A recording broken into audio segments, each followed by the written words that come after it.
Hey South Hills, today we have an opportunity for you to jump into something called the 90-day challenge. The 90-day challenge is a way of giving tithing a try on a trial basis to experiment with a life-changing spiritual discipline. Maybe you're wondering, what does it look like to tithe? A tithe is simply 10% of your income, or $1 of every $10 you make. God doesn't ask us to give our first 10% back to Him because He needs our money. He wants us to trust Him with our whole heart, which is more intertwined with our money than most of us realize. In Malachi chapter 3, verse 10, it says, "Bring the whole tithe into the storehouse, that there may be food in my house.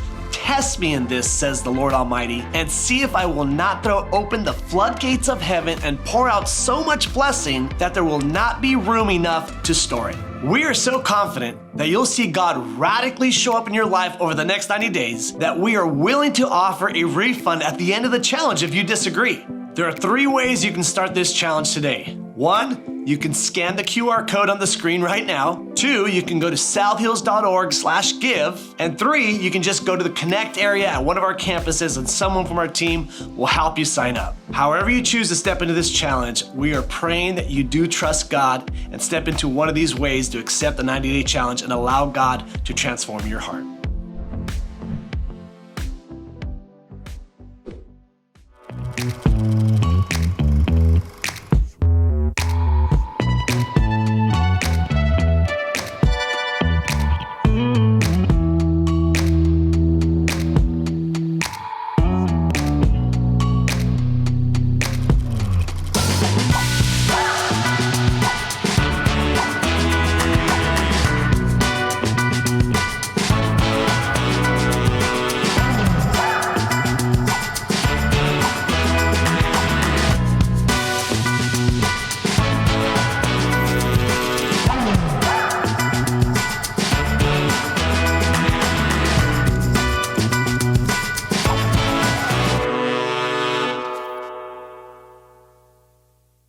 So if you're new around here or you're just joining us or you haven't been around the last couple of weeks, we are, as you just saw, in a series, smack dab in the middle of a series called the Economic Atheist, and really talking about, and it's not a shot at atheists, if you are somebody that are here and you're not sure that God is real, it's not to poke fun at you or anything like that. It's honestly, it's actually the opposite. It's really the idea that there are parts of our lives, for those of us who are believers, those of us who are followers, those of us who do believe in God, that there are parts of our lives, though, even though we say we believe in God, where we live as if He's not there, where we live as if it's not true, where we live as if He's not involved in that at all, that He's not a part of that life, that part of our life at all.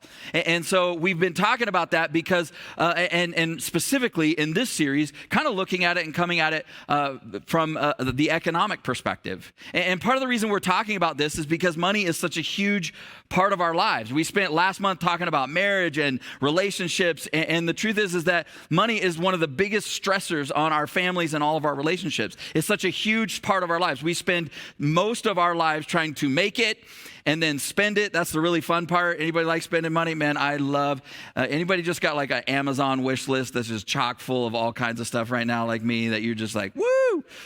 We spend a lot of time trying to save it and use it.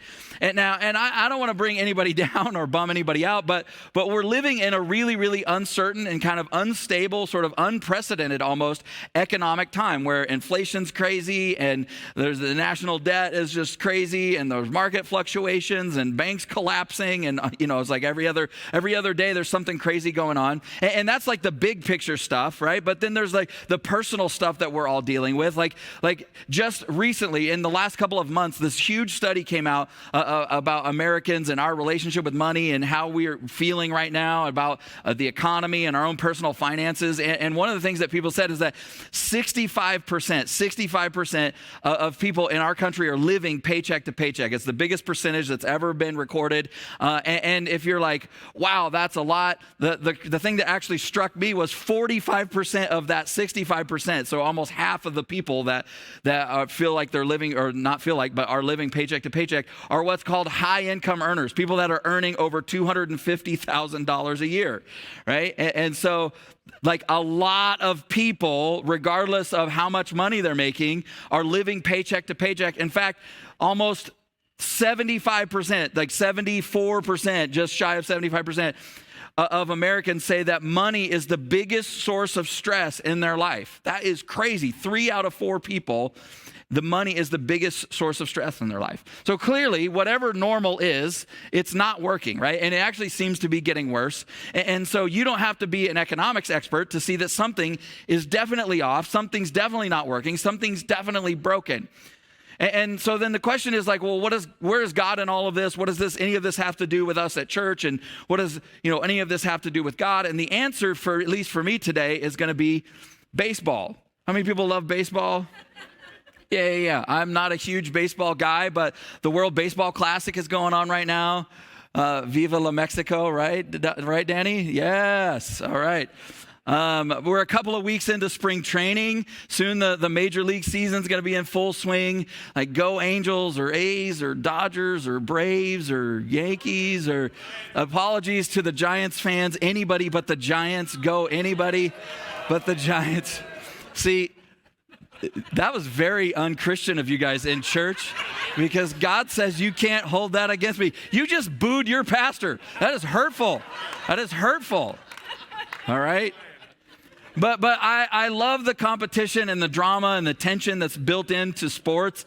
And even though I'm not a big baseball guy, I do enjoy actually going to the games.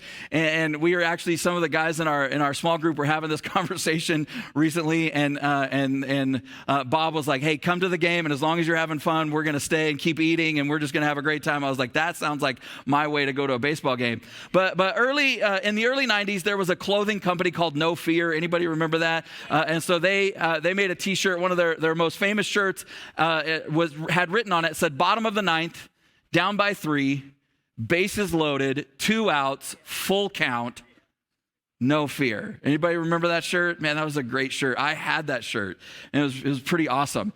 And when I was a kid growing up in Grand Junction, Colorado, the Junior College World Series used to actually come to town every year. They would hold the JUCO World Series right there in that tiny little town of Grand Junction, Colorado. And I loved going to the games. And even when we couldn't afford to go to the games, me and my brothers, my friends, we would all go down to the ballpark, and we would actually climb the trees that were in the parks and across the street around the ballpark so we could see over the fence and watch the games.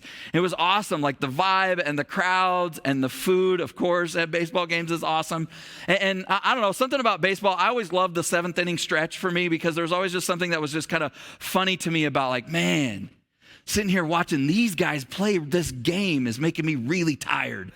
I need to stand up and stretch. That feels really weird to me. But the best part, obviously, of anything, but especially a baseball game, is the close games or a close series.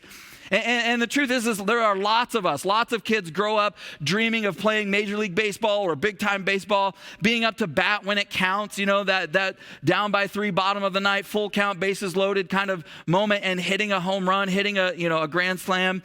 And all of us, the truth is all of us grow up dreaming of a life that's kind of like that, right? Where we have success and significance in our life. It certainly includes hitting a home run financially. I mean, nobody when they're growing up is thinking like, you know what? I just can't wait to live paycheck to paycheck. I can't wait for the number one stress in my life to be money for my whole adult life, right? None of us think that, right? Nobody grows up. No, we want to hit a home run. We want to have more than we need. We want to have the easy life. We want to be able to experience and enjoy the things that we want, right? And obviously it's not easy to hit a home run, but why does it seem so elusive for so many of us? Why are 3/4 of us reporting that financial stress is the number one stress in our life? Why are, something's clearly broken, right? If people who are making $250,000 or more a year are feeling financial stress and living paycheck to paycheck, and if you make that, man, we're stoked for you. I want to give you a high five. You can take me to lunch because you make more money than me. But nobody's mad at you. God's not mad at you. And you might not think you're rich, but from those of us that are on this side of it, like you might be like living in the ghetto of rich town, but you're at least in the town, right? Like you somewhere there. And the truth is, like, so much of the tension and the stress for us around money, so much of it is that people actually reach the place they thought that would make them happy, right? They reach the job, they reach the income level, they move into the neighborhood, but then they get there and it's not enough, right? It's not what they thought it would be. And the truth is, not only are we not hitting a home run, most of us seem to be striking out, right? When it comes to our pursuits, when it comes to our passions, when it comes to finding deep meaning and purpose in life. And that just sort of bleeds over into our money and our stuff. But what if the problem is that we actually don't know how to play the game, right? What if we don't actually know what winning looks like? Now, I know we're convinced that we do because we are constantly from the time we're young, being told exactly what winning looks like in our culture, especially around money. But what if we're wrong? What if we don't know?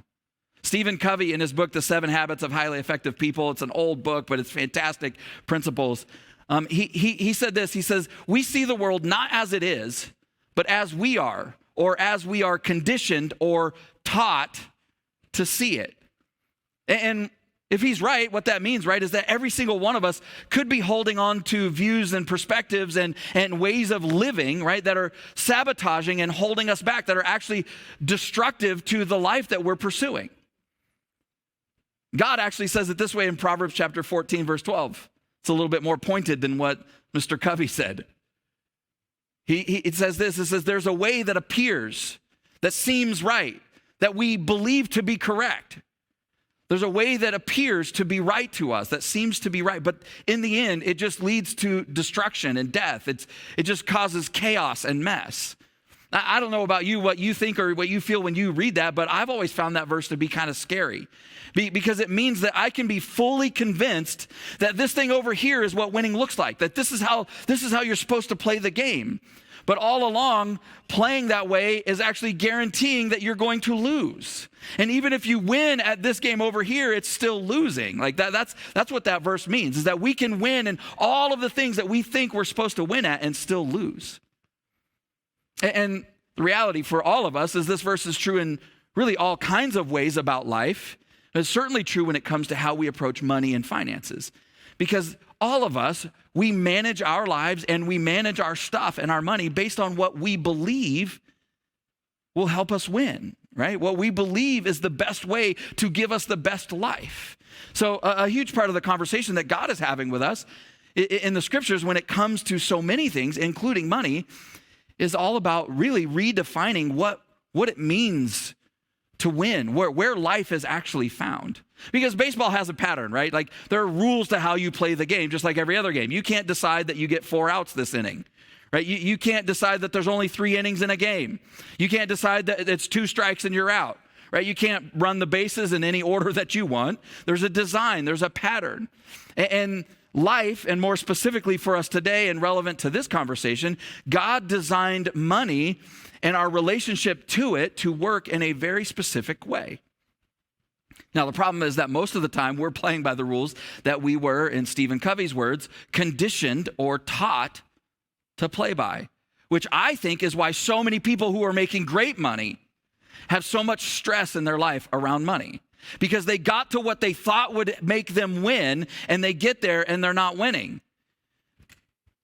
And so in our culture, what do? We just assume, well, I guess it actually takes more money to win than I thought. See, I thought I only needed to make this much to win and to be happy, but I got there and I wasn't winning and I wasn't happy, so I guess I need to make this much. And so we start to wonder, why isn't it working out for us? Why can't we seem to win even when it looks like on paper we're winning? And we get frustrated and we come into church and we're kind of, trying to figure out, like, confused, and where's God, and why aren't things turning out like we wanted? And so what are we supposed to be doing? How is it that God did set the game up? Well, God actually has a tremendous amount to say to us in the scriptures about money, but there's a very simple, basic framework that he lays out for us that we're going to uncover today in a little while. But to get there, I want to take you to kind of a strange and surprising story that Jesus told.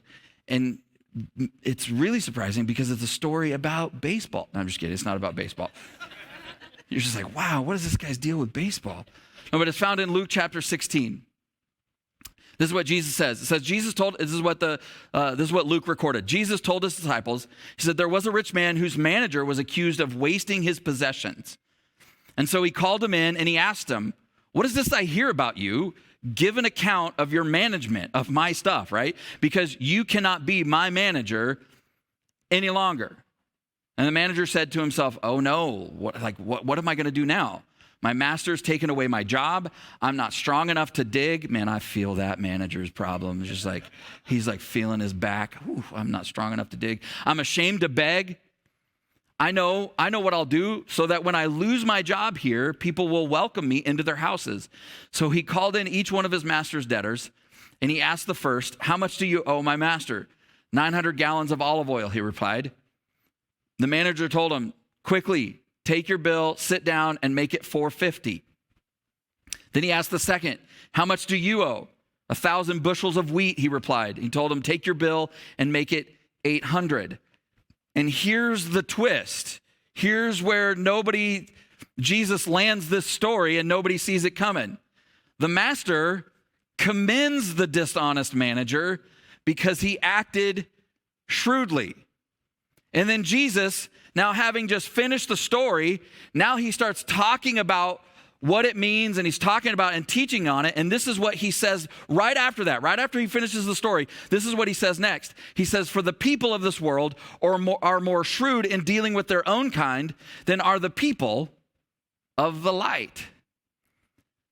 Wait, what, Jesus? Right? Because Jesus is not like, don't be like this guy. He's straight shady.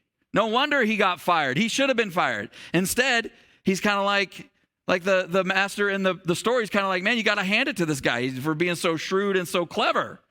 Like, wow, that's pretty crazy. Whatever it is that you think Jesus is saying, in the story, here's what's obvious from the story is that God views money and wealth way differently than we do, right? Because we only see that story in one way. This guy's shady. Don't be like that guy.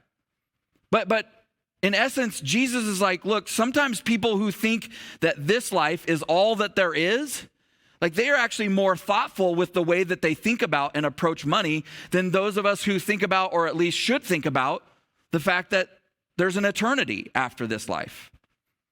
Now, I don't know about you, but of all the things that you might expect God to say to you about money, this probably isn't on the list, right? This story. So what is it that Jesus is saying? See, if we were to go back and to cast the story, God is the rich man who owns it all in the story. And all of us, unfortunately, Jesus casts all of us as the wasteful managers. We're the ones in the story who are the wasteful manager. See, in the story, the manager was commended, not for being dishonest. That's not why he was commended. But he was commended for taking full advantage of the little bit of time and the little bit of opportunity that he had to kind of save his bacon, right? To make a difference. And Jesus's point right after that is like, hey, that's what we should do. That's what you should do. See, this is important because Jesus is starting to redefine what winning looks like for us. And some of it it connects to what we talked about last week, right? Is that someday soon the game's going to be over, right? Life doesn't go on forever and ever. Like we're going to actually have to reconcile with our own mortality, and we should live in light of that fact. And part of what Jesus is driving at is that reality, right? He's going like, we all only get a little bit of time and a little bit of opportunity in this life. What are you going to do with it? When it comes to economics or finances or money, he's saying, look, we should look at all of those things in the context of the big picture of our life and ask the question, how do I get the maximum use out of what I have, given the fact that I don't have unlimited time and I don't have unlimited opportunity? There was something about this guy getting fired that brought all of what he should do next right into focus, and he decided to act. And Jesus is going, so how do we take what we've been given and put it to maximum use, given the fact that we all just have a little bit of time and a little bit of opportunity? And then Jesus immediately goes on to give us the answer. Luke 16, verse 9, he says, I tell you, use worldly wealth to gain friends for yourselves, so that when it is gone, you will be welcomed into eternal dwellings. So he's not talking about like, hey, when you got a lot of money, roll deep with a huge crew, right? That's not what he's talking about. He goes on, whoever can be trusted with very little can also be trusted with much. Whoever is dishonest with very little will also be dishonest with much. And so if you've not been trustworthy in handling something as basic as worldly wealth, something as basic as money, who's going to trust you with true riches? And if you've not been trustworthy with someone else's property, there he's going like, hey, remember the story I just told? You're not the owner, right? So he's like, if you haven't been trustworthy with someone else's stuff, who would give you property of your own? See, so according to Jesus, I think what we see in this story is that money is simply a tool. And tools can be really useful when you know how to use them and when you're using them for what they're designed for. Anybody ever been to the gym and you come across that person that it's like their first time ever at the gym and they're over on a machine and they're using it completely wrong? Anybody know what I'm talking about? And you're just like, what are they doing? Why are they doing that? It's not helping them. They're not actually working out at all because they're using the equipment incorrectly. Or even worse, ever been using like a power tool, but you don't really know what you're doing and you almost hurt yourself? A number of years ago, we were, somebody gave us a bunch of like lumber or 2x4s for our fireplace. And so I had to borrow this like bandsaw thing to cut them up to put them in the fireplace. And like I had these gloves on and I was like sawing down and like I was not paying attention. I'm not a saw guy. I don't like the only tool that I know how to use is this one. Like, hey, this is broken. Can you come fix it? Yeah, that's the tool I use. And so, but I was like, how hard can it be?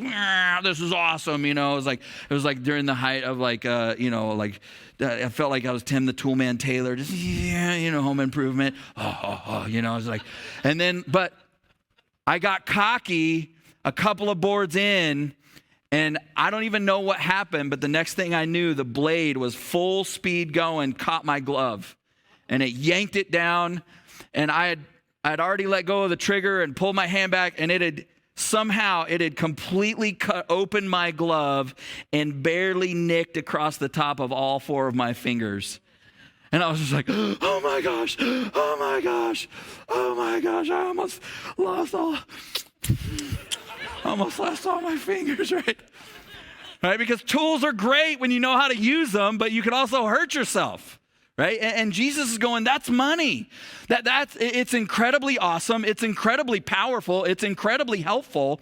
But it's not life. It's not the meaning of life. It's just a tool. And you got to know what it's for and how to use it. Otherwise, it will make a mess of things. Otherwise, you can hurt yourself. Right? It is a means to an end that goes beyond you and me and even beyond this life. That's why he said, make friends so that they will welcome you into eternal dwellings. He's going, it outlives, you can actually use it in a way that will outlive not only your life here, but outlives this life completely. That it's a temporary thing that you can use to make a forever difference. And if you're a follower of Jesus, if you're somebody that actually believes this stuff, notice it wasn't a suggestion, it's a command, it's an imperative, right? He says, use worldly wealth this way because you're going to be gone someday and all of your money's going to be gone someday. And what will you have to show for it at the end of your life? For those of us who are Jesus followers, this is how he says to live. And honestly, there's part of us, whether you're a Christian or not, there's part of us that kind of already knows that it's at a base level, this is true. I mean, I've been to and done a lot of funerals. You've probably been to some funerals.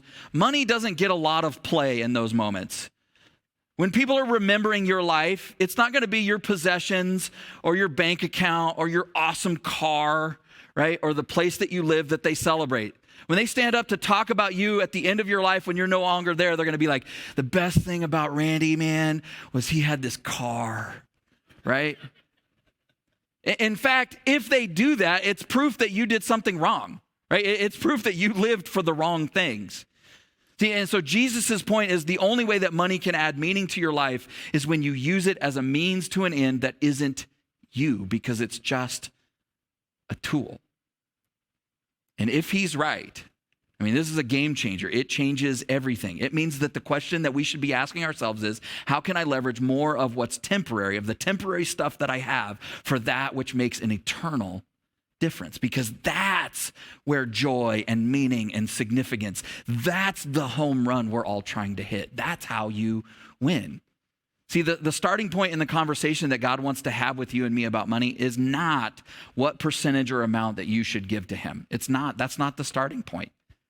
It's how can I leverage as much of what I've got for what truly matters? And if that's the starting point, it means that we should view all of our stuff, not just a percentage, but all of it, as a potential means to an end for a life that matters. But then there's this other part that Jesus mentions when it comes to us and money. He talks about, right, that whole part about being trusted with little versus being trusted with much, and worldly wealth versus true riches, whatever he means by that, right?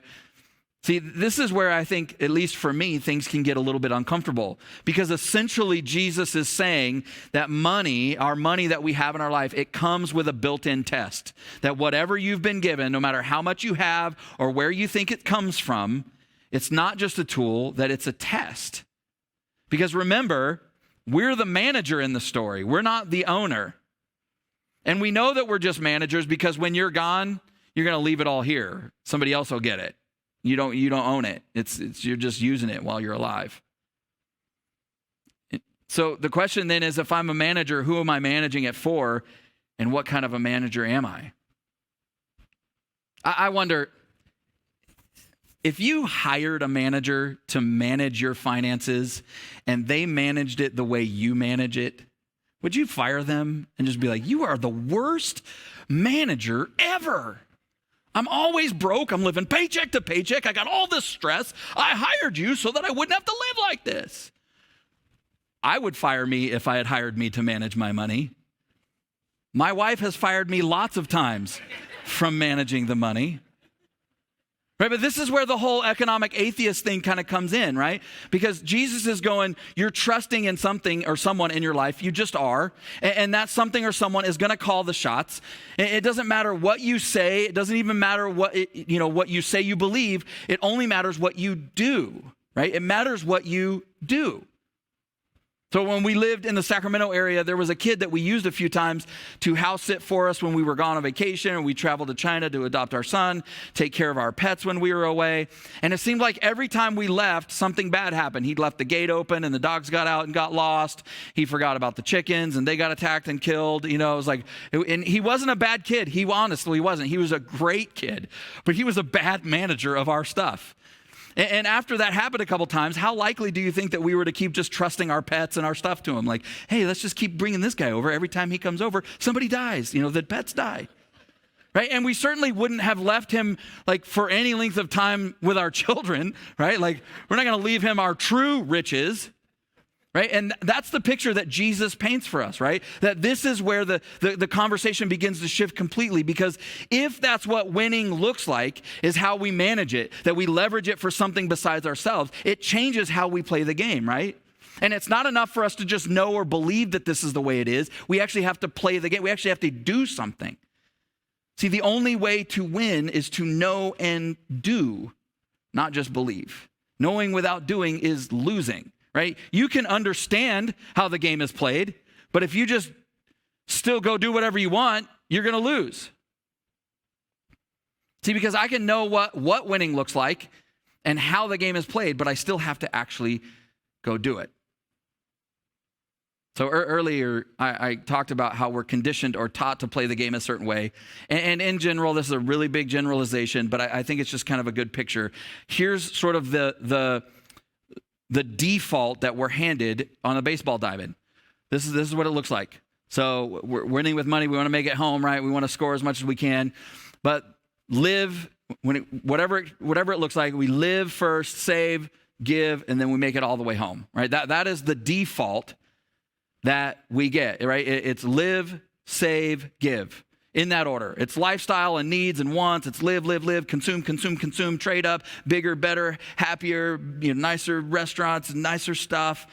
That's first base. That's where we all start, right? And that's the default we're handed. And that's why we all get jobs. We get jobs because we want money, because we want to buy stuff. That's why, right? Some of us are forced by our parents. You want that, you go get a job. You want to buy that stuff, you got to go do it.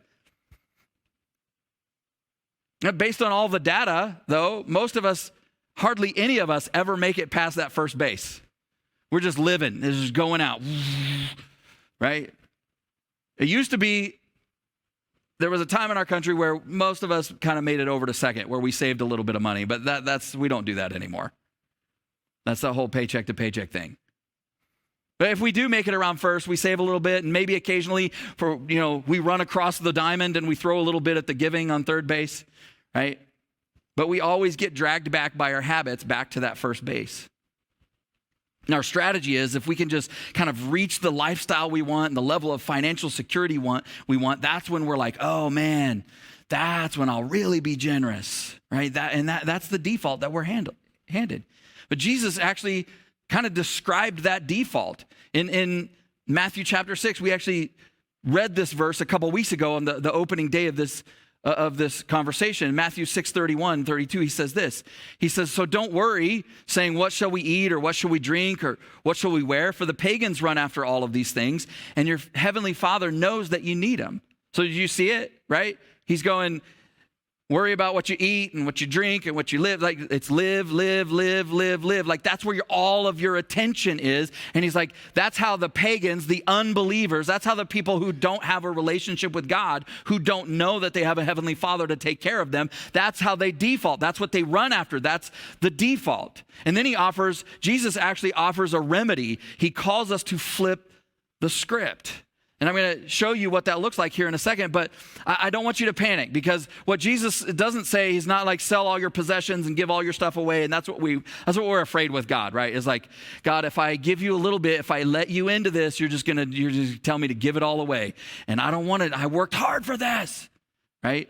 But if you did that, that would actually be really irresponsible, because then it would just make you a burden to someone else, right? And we're actually going to talk a little bit about that next week. So this isn't about having nothing, but it is about reprioritizing everything. Because spending almost everything on you or me, right? Or saving it for future you or me, and having that be the focus of our lives, that isn't how you win, especially in light of the fact that you and I are just managers. So here's how Jesus put it in the very next verse in Matthew 6:33. He's like, that's the default, but you seek first his kingdom and his righteousness, and all of these things will be given to you as well.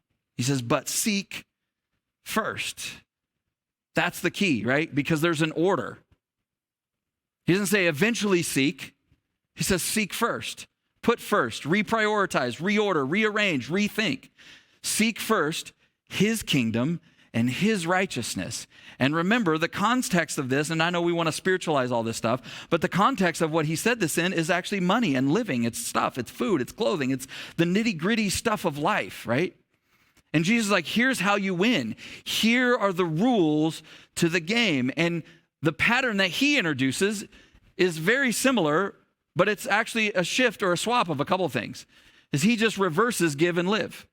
Right? He's like, seek first God's kingdom. Start here. Then save. Then live. It's not live, save, give. It's give, save, live. You actually saw that actually referenced in that video that we saw of that family from our Burbank campus. Right? That's one of the things that's the simple sort of thing that they're using to teach their kids. They have 3 jars, and they get to put some in the spend, and they put the first right in the give, and then, right? And the reason they were taught that at one of our campuses is because this is the simple way in which God lays out for us to play the game. God's going, put God and others first. Don't worry, you're still on the list, right? In fact, you get to be second and third, right? You're just not at the top. You're just not first base. And so when you get paid, invest in God's kingdom first, give first. Then invest in your future, then save second. And then after you've done those things, then live on the rest. Give, save, live on the rest. Now, there are all kinds of footnotes we could make here because you have all kinds of pushback and you don't know I know that, right? I'm just telling you the way that Jesus lays out the way that the game is meant to be played. And this is why over and over and over again, from Genesis to Jesus, the scriptures actually teach us and bring up the principle of tithing. That thing that you saw that you heard Pastor Moses mention, that giving 10% of our income right off the top back to God. See, if you don't know how the game works, right? If you don't get that the conversation he's trying to lay out for us is how this order about life of what comes first, that idea of tithing is just ludicrous. It's ridiculous. It just sounds, and even if you get it, it still feels ludicrous. But when you understand that God created it, to be where giving is first, you realize it's not just some random thing. It's not some scam that people cooked up in church to try to get you give their money. Now, there's plenty of places that, leverage it for their own good, but that's not what God's intention is. Because it's not random. It's first base. You can't make it around the bases and score otherwise. You can't win the game otherwise. Now, this isn't the end all be all to what God is saying to you and to me about money. It just isn't. It's only a small part, but it's an incredibly important part because it's absolutely essential to how God designed money and our relationship with money to work. It's how he created the game to work and to be played.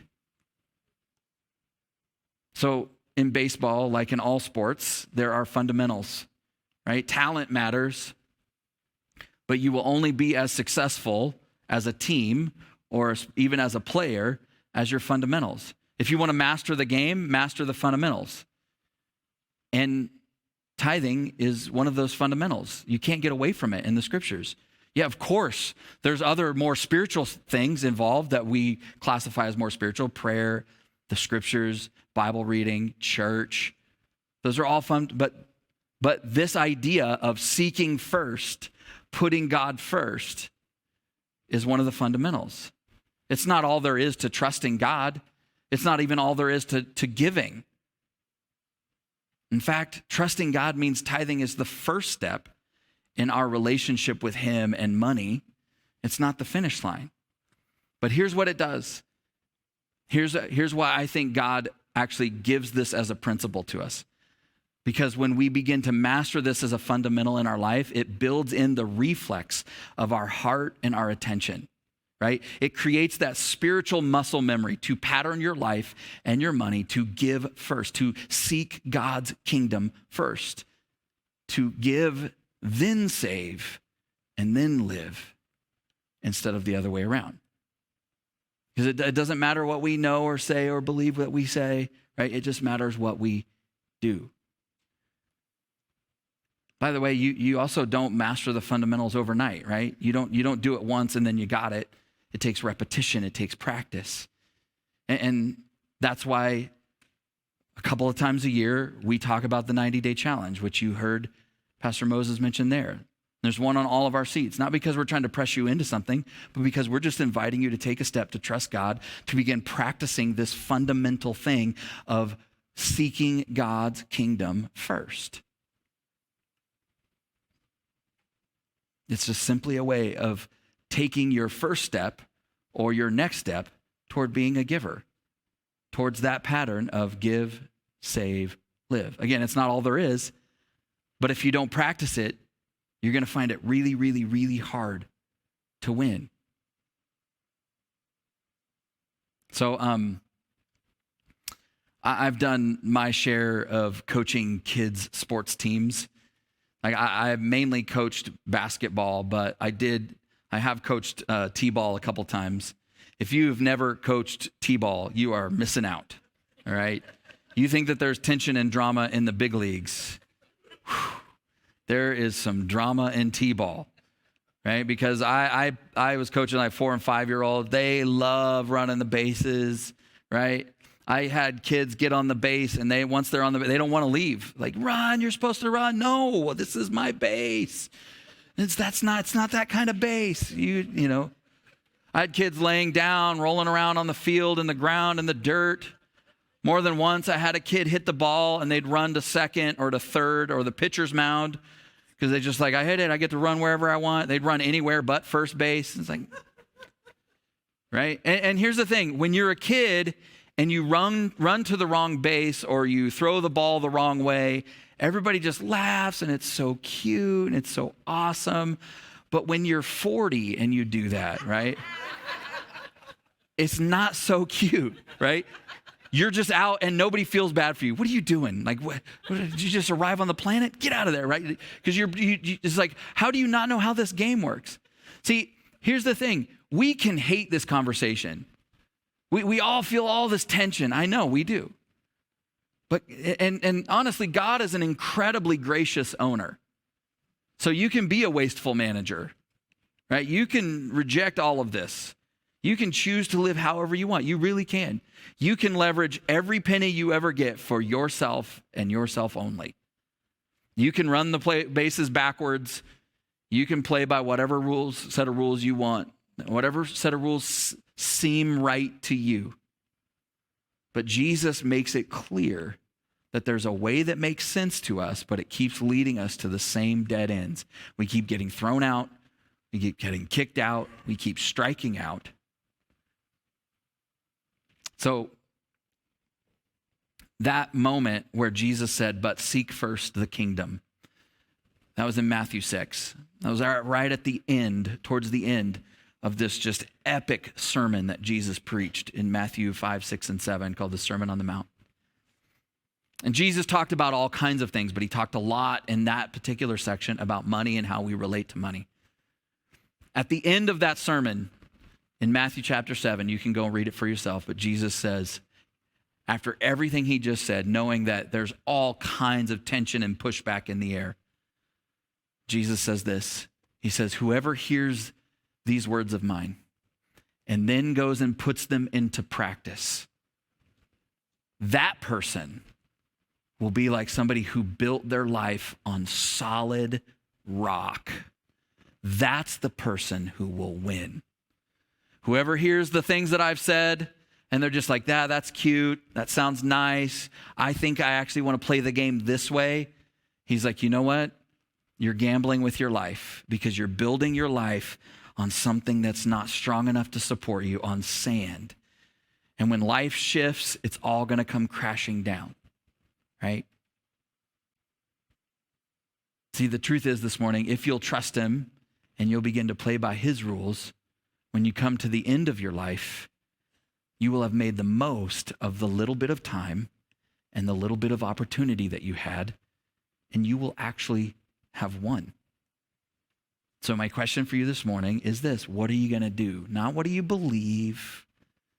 What are you going to do? What are you going to do? Would you bow your heads with me and pray?